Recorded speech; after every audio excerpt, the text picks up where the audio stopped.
I grew up foothills of the Blue Ridge Mountains in Earlysville, Virginia, right outside of Charlottesville. Grew up dirt poor, wrong side of the tracks.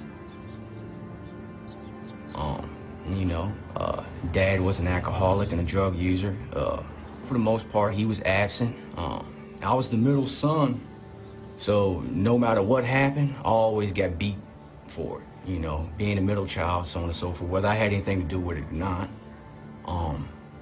And going to school, you know, we went to a pretty nice school, actually, and we were, I mean, by far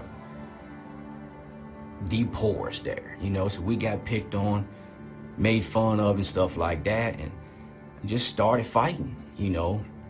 I never bullied anybody, but I would always pick fights with the bullies because I hated it. I know what it felt like to be put down and made fun of, so I would take the bullies, I'd stuff their heads in the toilets, you know.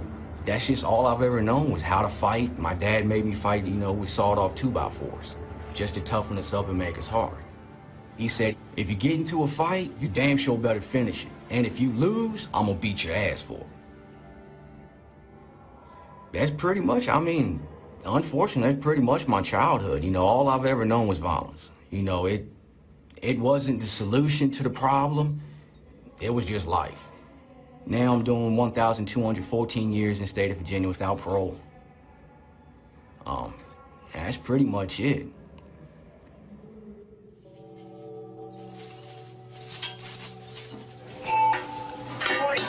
Officer Patrick, can you take us home? We'll take your handcuffs off. Let us control your hands.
The main thing that segregation means to me is extreme loneliness and boredom. That's the main thing, loneliness. You know, don't care how tough you are, I don't care how badass you are, you can Bruce Lee it up all day long. It gets to you, and it hurts like hell.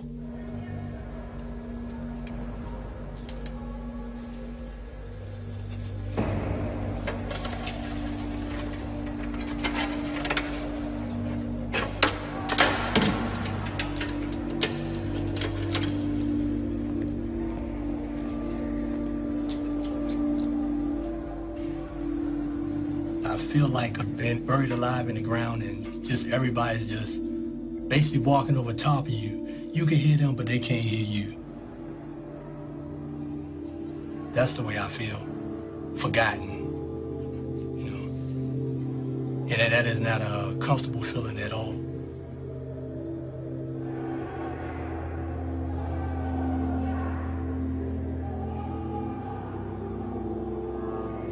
When you're alone, you tend to reflect on your thoughts a lot. You tend to maybe regress into yourself a lot.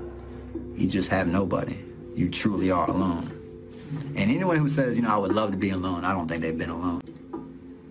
So, because when they do, they'll experience it and they'll hate it.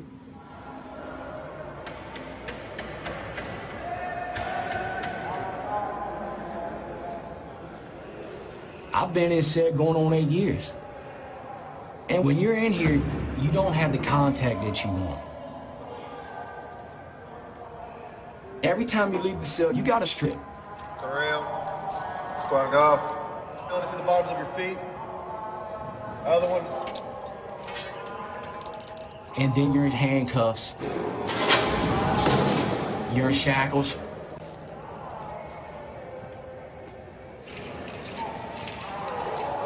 And you know you got a gun up there in the booth. While it's not necessarily pointed at you, it only takes a couple seconds. You get to go to the shower, you know, talk through the doors a little bit.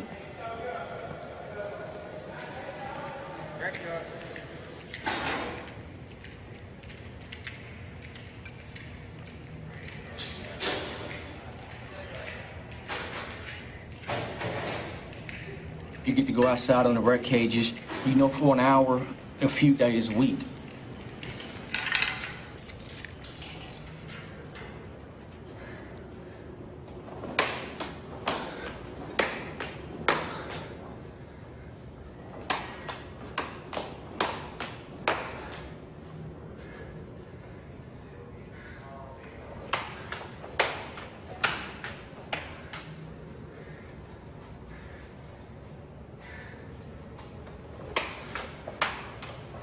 So when you're in here, you're around hundreds of other guys. Inmates and the COs. But you walk alone.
Red Onion was opened in August of 1998.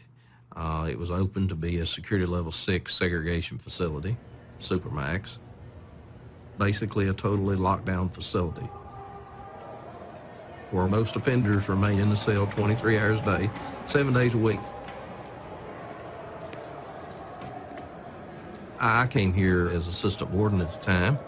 We opened the facility, we brought offenders in that had negative behavior. The worst behaving offenders in the state. And we brought them from other facilities to Red Onion to be able to house them in a more secure environment than the lower level facilities.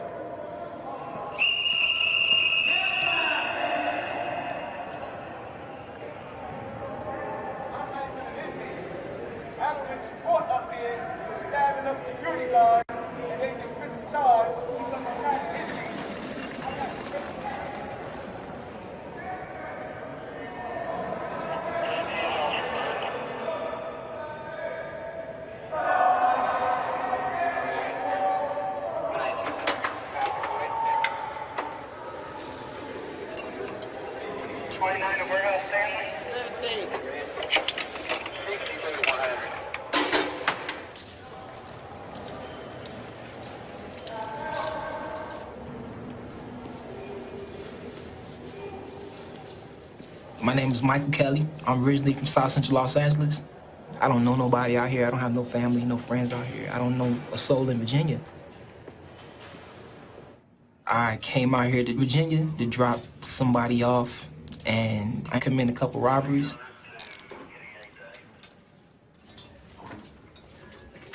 And the courts in Virginia gave me 38 years for 2 armed robberies.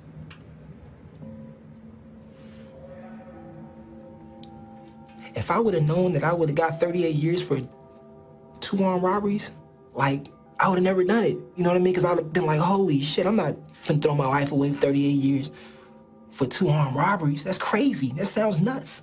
But I didn't know how serious it was out here in Virginia. In California, I'd have got like 8 years and I'd have been that, you know? But I didn't know how serious it was. And I didn't know how serious society took that. When I was a kid, I wanted to be a gangster. I wanted to be like my father. You know, in California, where I came from, we don't really look at gangbanging as being crazy. It's just kind of our culture. It's a neighborhood thing. Like, if you're from the neighborhood, that's your family.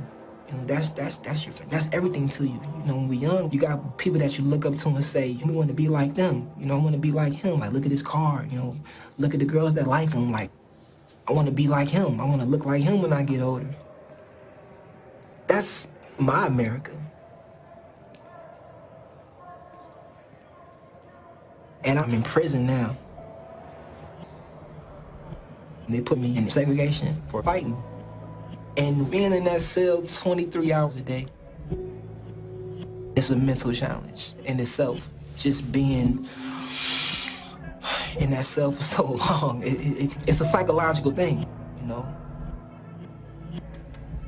Any and everything that we go through is just in that little box, in that little cell. Trying to, like, create things to do.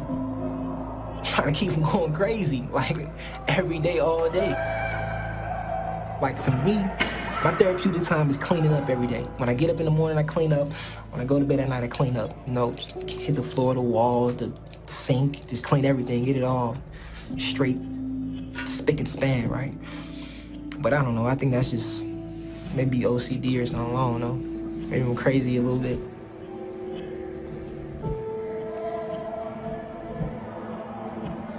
The COs can't really understand, you know what I mean?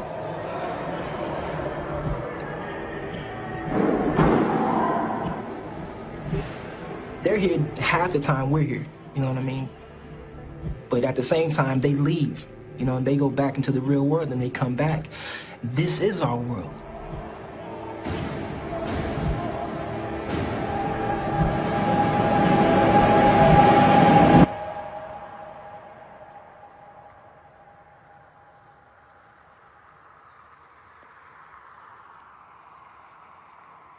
Tracking the development of a winter storm here along the East Coast and just starting to see some snow in the North and South Dakota as a bitter cold Arctic air from the south. That ends the warmer air to the southeast, and then we get that storm developing, so it's just initially starting to develop now. Temperatures are dropping.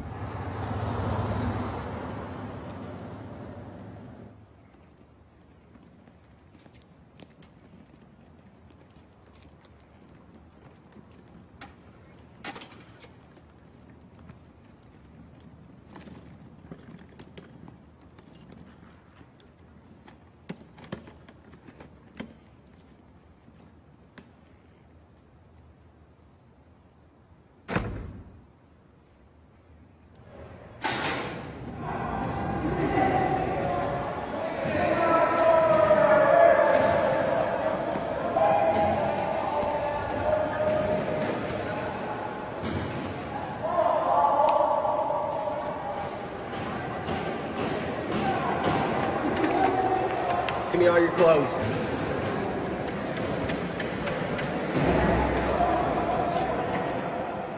Some days it can be easy going, and then some days your stress level can be out the roof, and it feels like you're doing time because you have to come right back and do it the next morning. But you make the best of it. And in order to maintain control, you have to be firm. Face the back wall, spread your butt cheeks, squat and call. Working in a Supermax prison, it'll definitely make you tougher.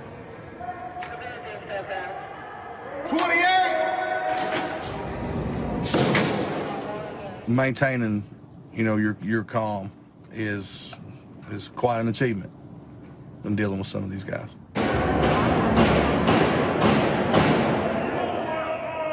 And some days it feels like the day's just not going to end.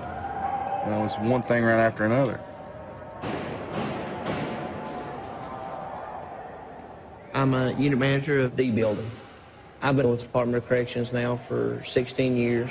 I started out as an officer, and I was promoted to sergeant, then to lieutenant, then unit manager.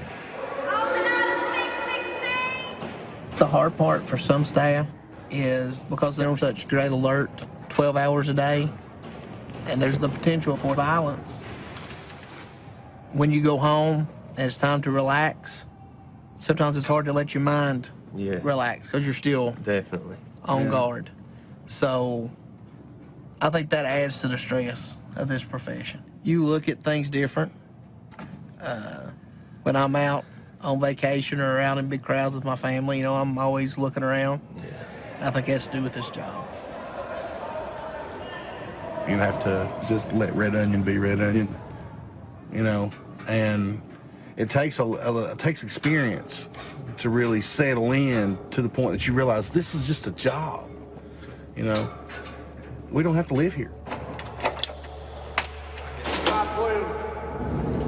Slide out.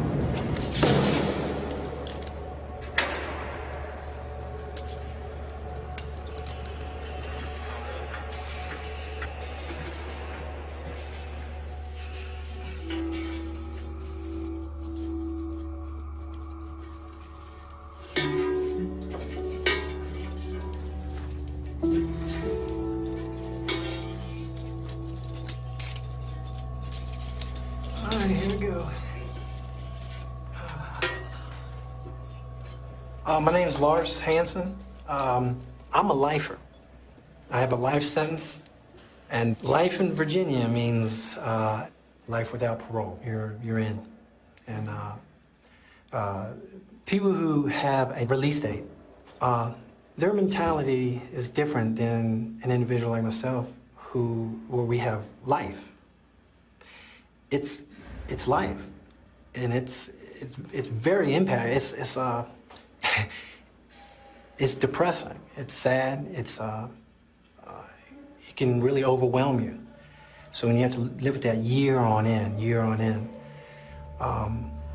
it can take a toll on you.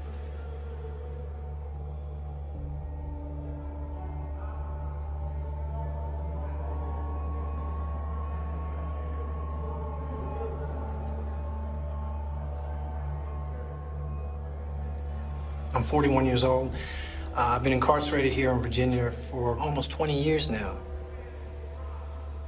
I started getting in trouble, nothing major. I guess probably 13 years old. But I come from good parents. They loved me. They didn't beat me. They taught me to respect people. And I have a brother who lives in Texas. And we're just alike. It's just that I made the bad choices, and he didn't. And, he's doing really well. When I was 17, I shot a guy, and I did 5.5 years in prison in Hagerstown. And I think that kind of messed me up a little bit, because it's very violent out there. I told the parole board this, they paroled me. And so I went home, age 22, and I was home for 6 months, but I still had the mind frame of an inmate. Mentality when you're incarcerated is you don't want anybody to really disrespect you or take advantage of you or, stuff like that. And I was at a gas station with my girlfriend, and there's 2 guys that just kept harassing my girlfriend and I, and they just kept on, and kept on, and I snapped, and I stabbed him, and I killed him, and they gave me a life sentence.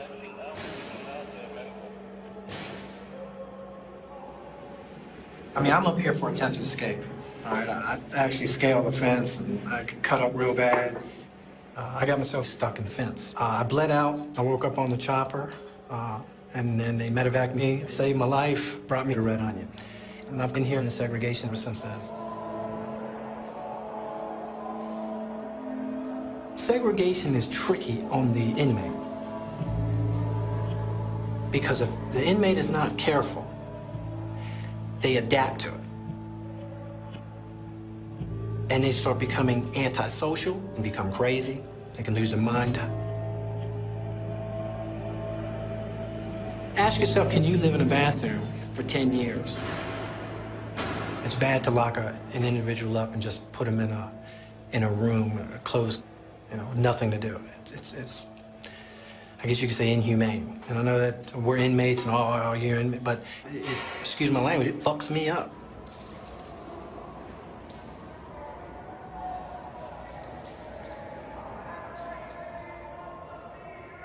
I've been in segregation going on 17 years. But I've been locked up for 27 years. And do you mind telling me about the original charge you caught? Armed robberies, and I shot one person in the armed robbery with malicious wounding.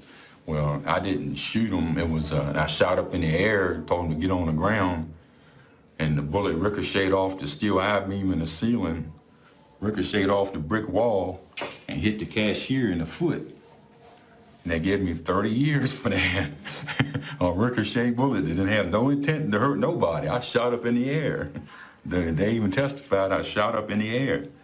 But the judge didn't see it that way.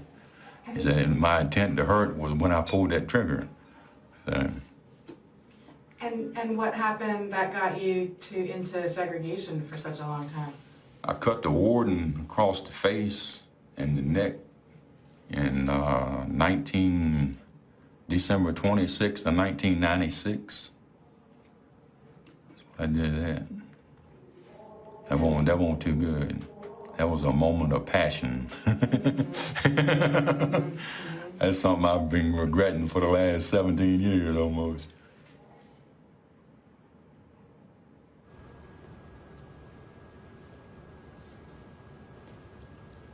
In 1986, when I did my crimes, I had papers saying if I do 10 years, then I can apply for parole. And then in 1995, they come up with this new law that says I don't get no parole. And it changed my whole life, whole outlook on life. That made me snap. They took my parole in 95 and I stabbed the warden in 96. They sent me up here, and I've been in segregation since.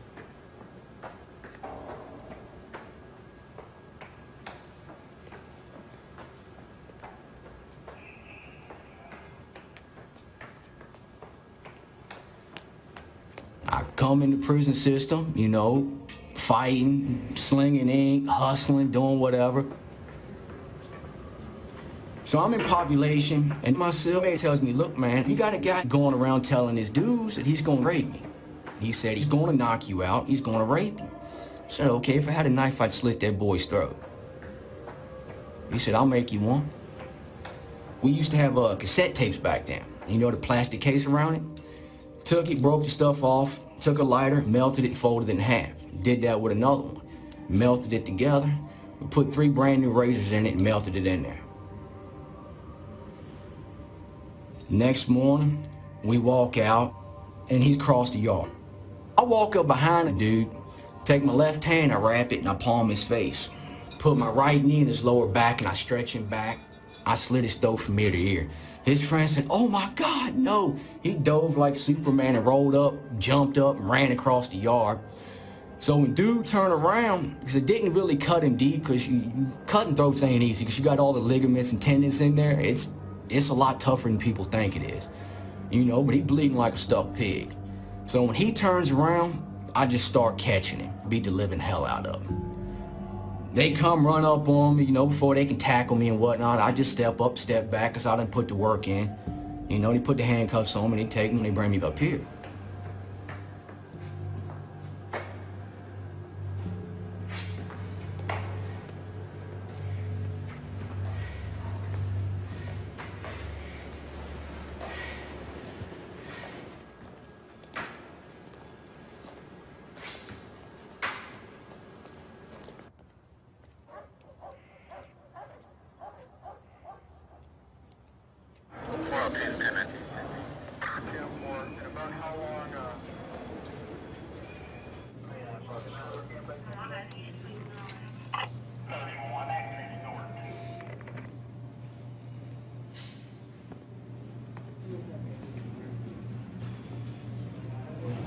Those rows are still not even.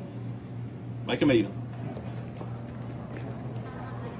We have 6 offenders on mental health precautions. Their SMI sheet should be on their door listing specifically what the management instructions are for mental health. We now have the Glock 40 calibers in position, so make sure you have your weapons card. I think that's all I've got. Everything else should be normal. Have a safe and peaceful day, and thank y'all.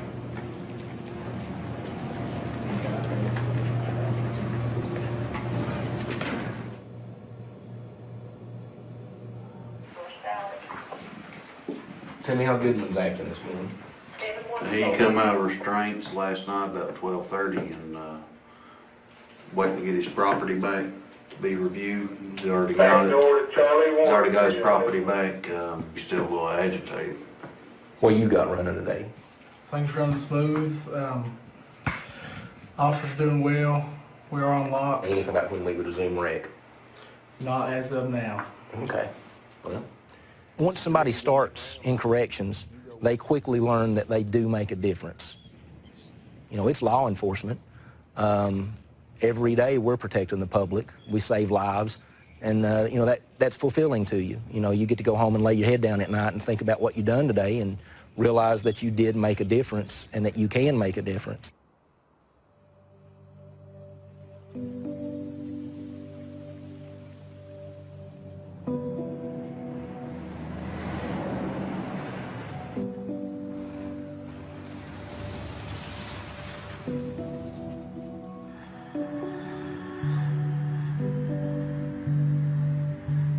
In this area, you'll see a lot of coal mines.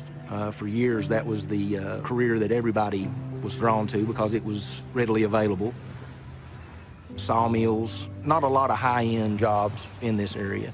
Then when Red Onion Prison opened, you know, there was a lot of job opportunities, and at that time, there was a lot of coal mines that were shutting down. People were being laid off. So a lot of the people that initially started at these places were people that were coming from the coal mines.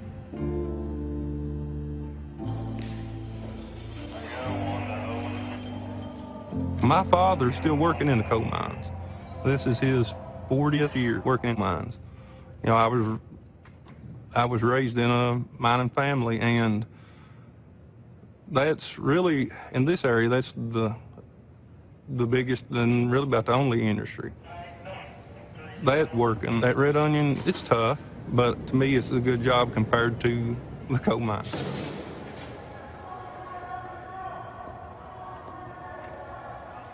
The unit managers make rounds daily to see the status of every offender in the building.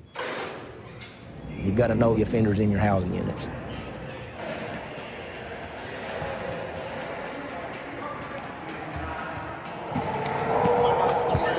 What's up with your situation?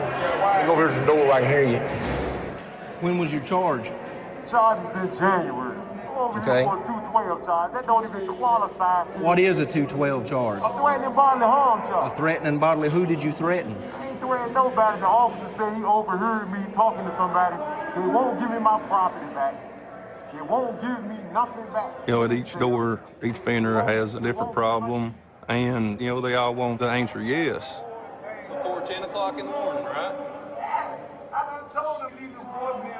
But yes is not the answer that they'll always get. No, they did not. And I believe that we have a number of offenders that segregation is what they want, is where they want to live. They're afraid, for reasons they may be afraid to live in general population. And then you've got some in here that just refuse to participate. What's going on? I'm just trying to get back home to Texas, man. How was what you did last week gonna get you back home to Texas? If an offender acts out or misbehaves, there's consequences to that. If an inmate continues to act up or become disruptive, then that's when we take disciplinary action. What did you do last week?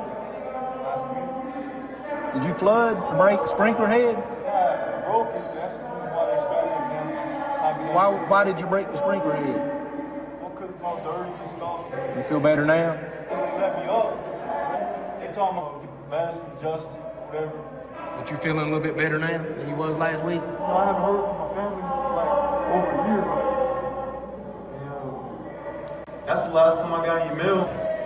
Feeling better today, Lonnie? I got mental illness on severe, mentally ill, psychotic, and neurotic, and being denied on severe. You're psychotic and neurotic, is that what you said? Yeah, psychotic, neurotic. That's a person that symptom out of touch with reality.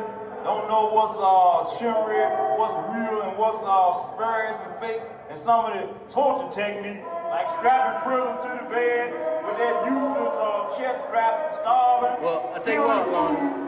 We're going to go on about our business. Right? And look, also, they got me in prison with no evidence. They had no eyewitness, and the state found me guilty, and they had a lot of people with crime like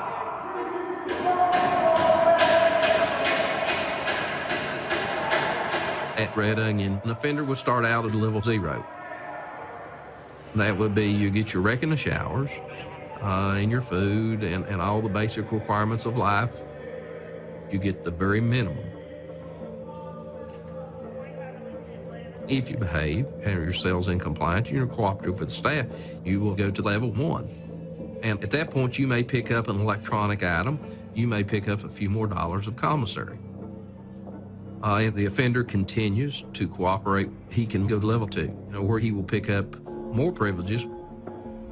They may have some more commissary. Of course, they get their TV.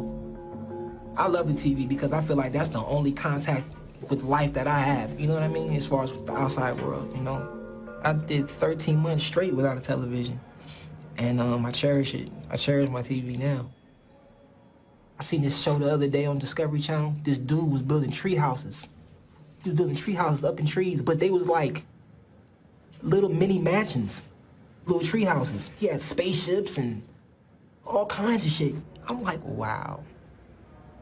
I wish I'd have went to an art school, for real, man. When I get up in the morning, I catch the shows on TV. Watch the local news, watch Married with Children, all that old stuff early in the morning. But sometimes I watch a movie and see something in the movie, brings back memories that reminds me that I'm missing out on things that I used to do. I get upset about it. I cut the TV off or switch the channels or whatever.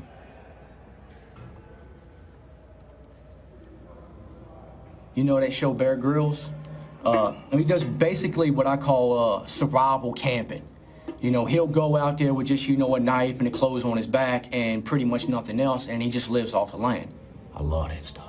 I grew up doing it. I lived in the woods. When I come home from school, I wasn't watching TV. I was out in the woods. I was climbing trees and throwing myself down mountains and, jumping off of cliffs and rock climbing. I love that stuff. I miss it. And, they got frosted glass on the windows so we can't see out. Can't see trees or anything.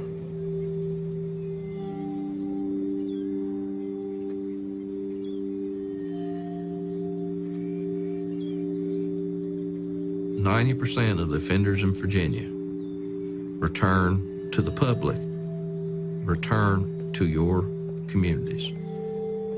Previously, offenders that have been in segregation for quite a few years would go straight to the probation office.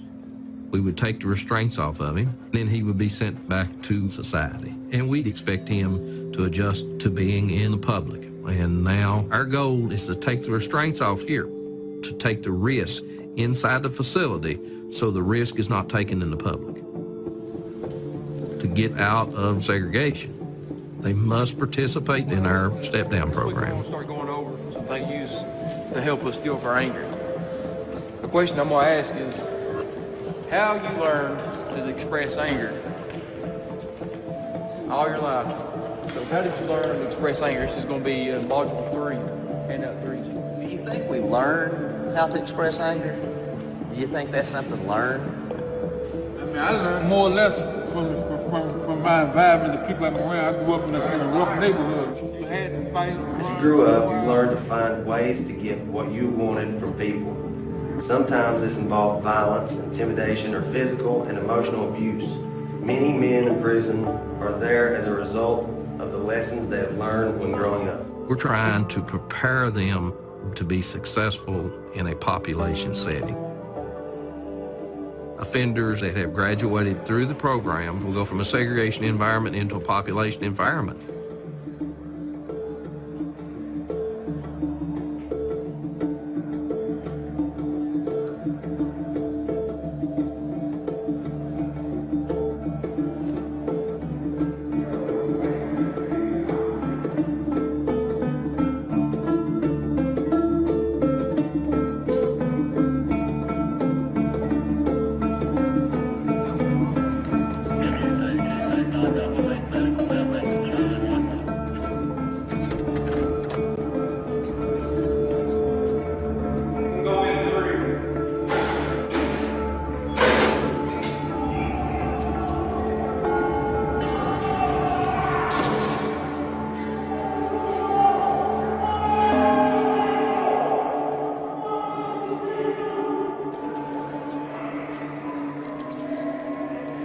Some of the release.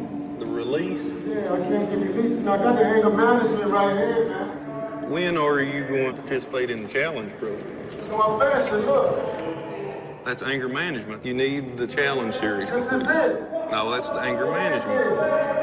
Hey, if you got a psycho program, that means that somebody is a psychiatrist. Okay. So while I'm not released, I'm paying for 10 years. You've got one more program to complete. How I got the program? I'm right here. I got it right here.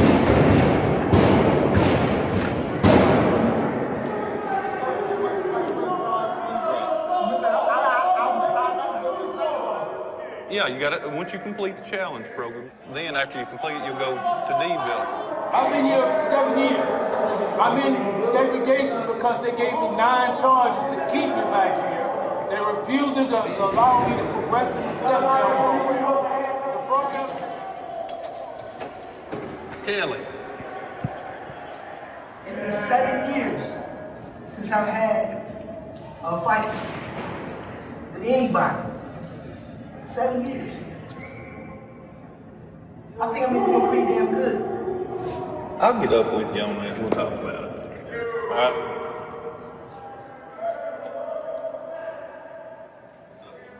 I understand that in any type of environment, whether it's in the free world or in prison, you have to have rules and regulations. We all understand that. You have to have rules, otherwise it'd be chaotic in here. It would be crazy. But when you actually have a valid problem, if you have a valid issue, it's not heard. And it's like you have no voice. And being a person and having no voice, it hurts at times, you know.